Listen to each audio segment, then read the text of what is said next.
Hello. आज हम paper review करेंगे मई 25 का, जो कि इसी मंथ कंप्लीट हुए हैं अभी 2-3 दिन पहले।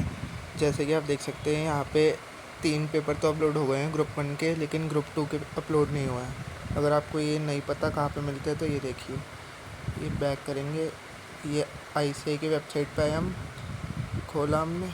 अब इस पे चले जाइए, न्यू स्कीम दिख रही है ऊपर, न्यू स्कीम पे क्लिक करोगे, ये क्वेश्चन पेपर्स हैं। क्वेश्चन पेपर डाउनलोड करके बस इसमें इंटरमीडिएट कोर्स में या फाइनल फाउंडेशन जिसमें भी आप है उसमें देख सकते हैं। ये मई 25 के 3 ही अपलोड हुए हैं अभी, पर इनका रिव्यू यहीं से कर देते हैं हम। जैसे कि ये पेपर आए थे, इसमें MCQ अपलोड नहीं होते, इसमें सिर्फ डिस्क्रिप्टिव वाला पार्ट अपलोड होता है। MCQ जब सजेस्टेड आंसर आते हैं तब अपलोड होता है वो। इसमें देखिए ऐसे पेपर आया था। ये पेपर तो इस बार के बस टैक्स ग्रुप 1 में मुश्किल था थोड़ा, जो मेरे को लगा, क्योंकि मैंने थोड़ी उसको इम्प्लीमेंट करने में थोड़ी दिक्कत हो गई थी। पेपर अटेम्प्ट नहीं कर पाया था मैं पूरा। और ग्रुप 2 में FMSM, क्योंकि ये 2 ही सब्जेक्ट है जिसके अंदर डबल डबल सब्जेक्ट आ जाते हैं 50-50 नंबर के, वरना तो पेपर बाकी सारे तो ठीक थे। ऑडिटिंग का इस बार हैरान करने वाला था कि वो इजी भी था और उसके MCQ भी इजी थे, तो बच्चे मेरे को लग रहा है इस बार ग्रुप 2 ज़्यादा निकाल देंगे। और ग्रुप 1 का तो वही परसेंटेज अपना 10-15% रहेगा। जिसको लग रहा है पेपर अच्छे गए हैं वो तो एकदम सही हो जाओ, जिसको डाउट है वो भी सही हो जाओ।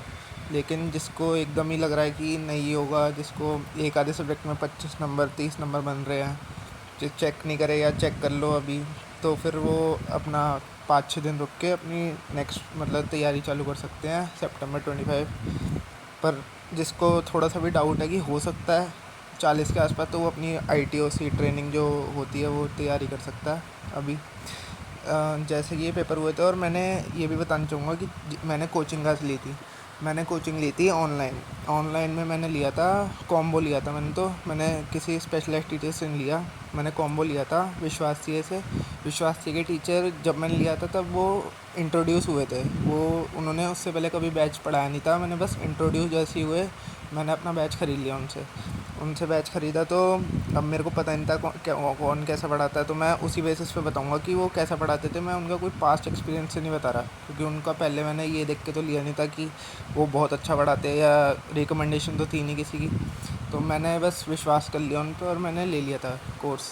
अब मैं रिव्यू करूँगा कि मैंने हर टीचर का कैसे कैसा मतलब पढ़ाया, कैसा उन्होंने, और कैसा मतलब मेरे को समझ आया या जो भी है।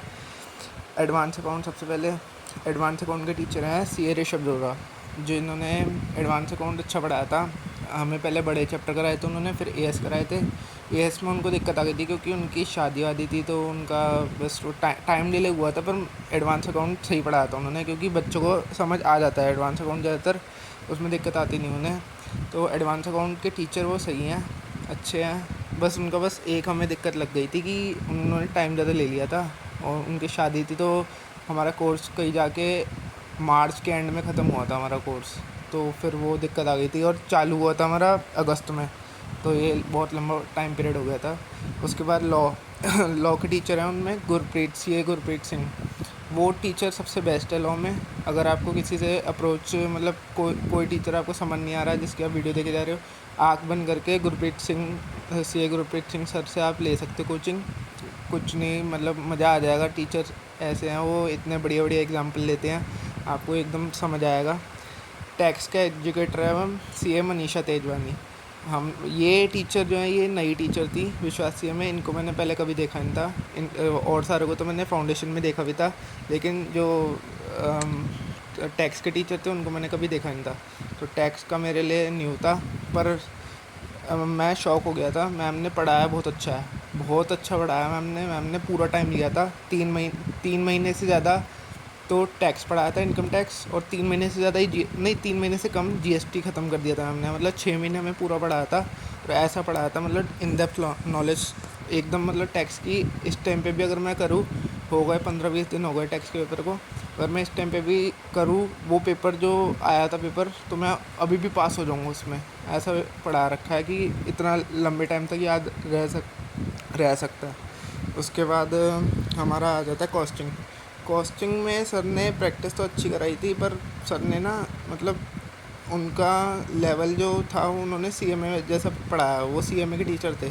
तो उन्होंने मैं बताना भूल गया, कॉस्टिंग के टीचर थे उनमें दीपक गुसेन सर, जिन्होंने सीएमए इंटरमीडिएट तक पढ़ाई की है और वो पढ़ाते अच्छा है। उन्होंने सीएमए के बच्चों को पढ़ा रखा है, तो कॉस्टिंग में तो सीएमए ही चलता है, तो सीएमए अच्छा ही पढ़ाते हूँ। लेकिन उन्होंने प्रैक्टिस थोड़ी मतलब कराई तो अच्छी थी प्रैक्टिस, पर मैंने करी नहीं उनकी। तो मैंने फिर एंड में आते आते फिर प्रैक्टिस अपना खुद ही चालू करी, मॉड्यूल से चालू करी। बहुत प्रैक्टिस करनी पड़ी सीएमए में, तो बच्चे करते ही हैं वैसे तो, लेकिन अच्छा करा मैंने। सीएमए का पेपर मेरा अच्छा गया था और एग्जामिनेशन के चांसेस तो हैं जहाँ तक मेरे को लगता। मैंने चेक भी करे थे आंसर, तो एमसीक्यू भी ठीक हो गए थे, तो है चांसेस तो हैं।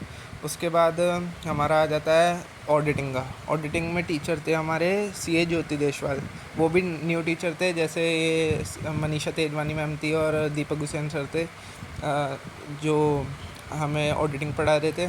मैम ने भी ऑडिटिंग बहुत अच्छा पढ़ाया, लेकिन मैं लाइव उनकी क्लास ले नहीं पाता था, क्योंकि मेरा टाइम स्लॉट जैसे बुक था, तो उसमें मैम का हो नहीं रहा था। तो मैंने फिर रिकॉर्डिंग में लिया मैम की क्लास। मैं देखता था 1.5x पे, क्योंकि मेरे को इतना मतलब लाइव में बैठा नहीं जाता मेरे से। अगर मैं एक क्लास ले लूँ लाइव, तो फिर पूरा दिन खाली बैठना पड़ता था मेरे को, कि पढ़ने का मन ही नहीं करता था। तो इसलिए मैंने सारी क्लासेस ही 2x या 1.5x पे लिया। और मैम ने भी बहुत अच्छा पढ़ाया। मैम मतलब बेस्ट, जो न्यू टीचर थे ना हमारे टैक्स के और ऑडिट के, मेरे को बहुत अच्छे लगे। मैं पहली बार मतलब बिना देखे उनका लेक्चर कोई डेमो वेमो एडमिशन ले लिया था, लेकिन अच्छा पढ़ाया मैम ने दोनों। उसके बाद हमारे आते हैं एफएमएसएम, राहुल बुठानी सर, उन्होंने भी बहुत अच्छा पढ़ाया। एफएमएसएम में बस मेरे को एसएम समझ नहीं आई, तो मैं उसके बेसिस पे बोल सकता हूँ कि मेरे को अच्छा नहीं लगे टीचर, पर सर टीचर अच्छे थे। उन्होंने पहली बार ही एफएमएसएम सब्जेक्ट, एक भारी भरकम सब्जेक्ट जो है हमारा ग्रुप 2 का, उसको उठाया। मैं सर ने अच्छा पढ़ाया। एफएम तो मेरे को बहुत अच्छी लगी उनकी पढ़ाते हुए। जैसे जैसे चैप्टर हो रहे थे, मेरे चैप्टर रिवाइज भी हो रहे थे साथ साथ में, तो मेरे को वो अच्छी बात लगी कि एफएम में ये हो रहा है।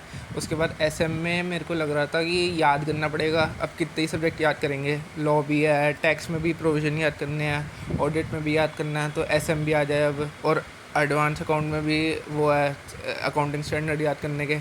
तो फिर मैंने एसएम छोड़ दिया था याद करना, मैंने सिर्फ की पॉइंट याद कर लिए थे, जो वो हेडिंग होती है ना। तो इसलिए मेरा एसएम का पेपर ठीक ही गया था। एसएम में मैंने बना के ही लिखा है मैक्सिमम, मैंने कुछ भी बुकिश लैंग्वेज लिखी नहीं है। मतलब पॉइंट लिखे हैं मैंने, पर बुकिश लैंग्वेज नहीं लिखी बिल्कुल भी। तो मेरा एफएमएसएम में एकदम ही मतलब कट टू कट मामला है। एमसीक्यू मेरे सही चले गए थे 18 नंबर के, लेकिन एफएम भी मेरा ठीक चला गया। एसएम में अगर नंबर मिल गए तो फिर एग्जामिशन आ सकती है, वरना कट टू कट ही हो जाएगा, फिर 50 के आसपास ही आ पाएंगे उसके। तो फिर सही है। और भी जानकारी चाहिए तो आप इस पर सब